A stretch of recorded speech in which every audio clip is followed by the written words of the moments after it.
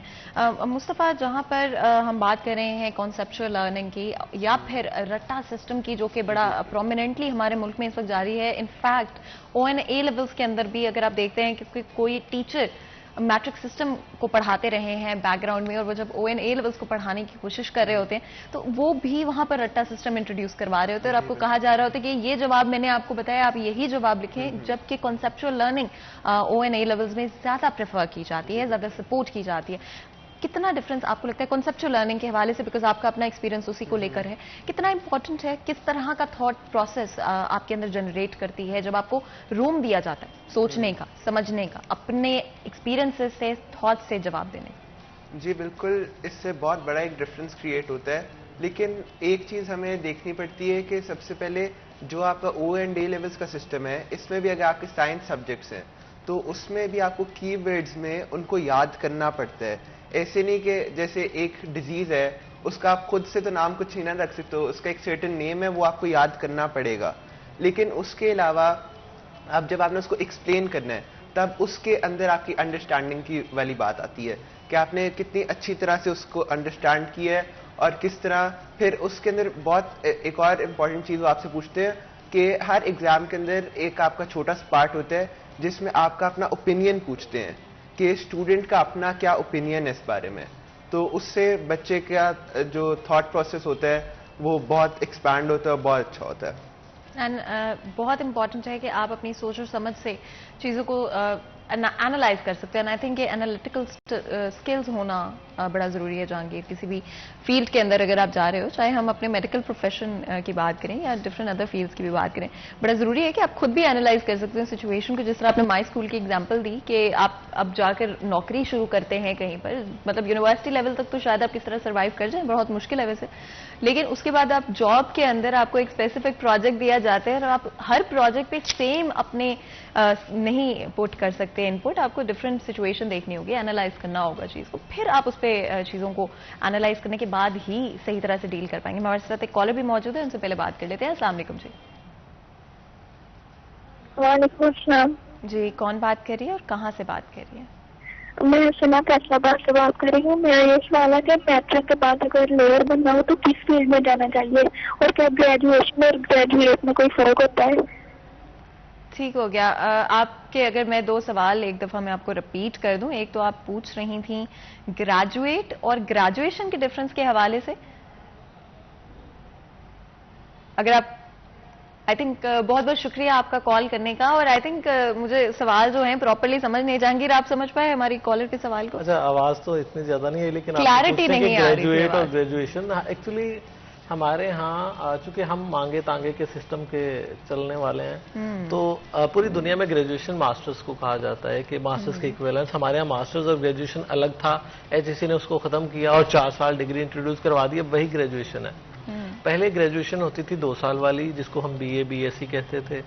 Masters ہوتا تھا MA MSc, جس کو 2 سالہ وہ بھی ڈگری ہوتی تھی. اب وہ ختم ہو گئی کیونکہ پوری دنیا میں وہ نہیں چل رہا تھا. پوری دنیا میں گریجویشن اس کو کہا جاتا تھا 4 ایئر ڈگری جو ہے. ہمیں اس کو انٹروڈیوس کروایا گیا انٹرمیڈیٹ کے بعد. اب ڈائریکٹ گریجویشن جو ہے وہ 4 ایئر کی ہے, جس کو ہمارے ہاں ماسٹرز بھی کہا جاتا ہے. کیونکہ ہم جب 16 سال کی تعلیم کی بات کرتے ہیں تو پوری دنیا میں اس کو گریجویشن کہتے ہیں. ہمارے ہاں وہ ماسٹرز تھی. تو گریجویشن ہمارے ہاں 14 سال تھی, لیکن اب HEC نے پچھلے کچھ سالوں سے تبدیلیاں کچھ کی ہیں, تو اب ہمارے ہاں بھی گریجویشن جو ہے وہ 4 ایئر کی ہو گئی ہے, تو وہ بھی 16 ایئر آف ایجوکیشن ہو گئی ہے. ہونے کی ضرورت نہیں ہے. آپ جو بھی ڈگری کر رہے ہیں اس کو کنٹینیو کریں. آپ کو یہ کنسرن نہیں ہے کہ میرے ساتھ گریجویشن لکھا نہیں لکھا, آپ اپنی ڈگری پروسیس کریں. یہ ہمارے ہاں ایک بس وہ سمجھ لیں. یہ آئی تھنک یہ بھی بڑا مسکنسیپٹ ہے, یا پھر تھوڑی سی اس کے اوپر کنفیوژن ایگزسٹ کرتی ہے. تو جب بریک سے واپس آئیں گے تو اس کو بھی بریک ڈاؤن کریں گے کہ کس طرح سے جو آپ کی BS کی ڈگری ہے وہ کہاں پہ اسٹینڈ کرتی ہے, اور اس کے علاوہ کس فیلڈز میں آپ جا سکتے ہیں اگر آپ نے میٹرک کیا ہے یا آپ کے انٹرسٹ کے بیس پہ. لیکن اس سے پہلے بریک لے لیتے ہیں. کہیں مت جائے گا, ہمارے ساتھ رہے گا.